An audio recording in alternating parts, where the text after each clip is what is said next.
Mən həkim Aliyevalı Eyüboğlu Medilife Klinikasında kardioloq kimi fəaliyyət göstərirəm və kardioloji xəstələrin qəbulu, müalicəsi, profilaktikası işləri ilə məşğul oluram.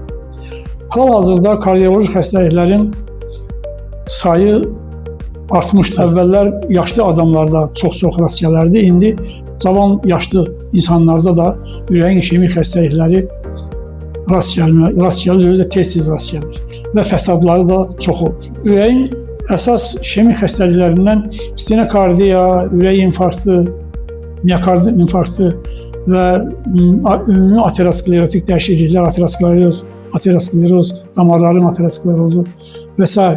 Bu kimi xəstəliklər, ürək xəstəlikləri deməli kimi qəbul edirik və müalicəsi ilə məşğul oluruq. Əsas faktorlardan biri odur ki, ürəyin işemik xəstəlikləri özünü ürək ağrısı şəklində biruzə verir, təngənəvəslik şəklində biruzə verir ilkən. Bunu insanlar bilməlidir və belə bir vəziyyət olanda mütləq xəstəni sakit vəziyyətdə uzatmaq lazımdır. İmkan varsa elektrokardioqrafiya eləmək lazımdır və təcili yardıma müraciət eləmək lazımdır. Yəni, başqa bir tədbir görmək olmaz. Təzyiqi varsa xəstənin təzyiq dərmanı vermək lazımdır. Təzyiqini ölçmək lazımdır, təzyiq dərmanı vermək lazımdır. Dediyim kimi, təcili yardıma müraciət eləmək lazımdır ki, düzgün müalicə aparılsın.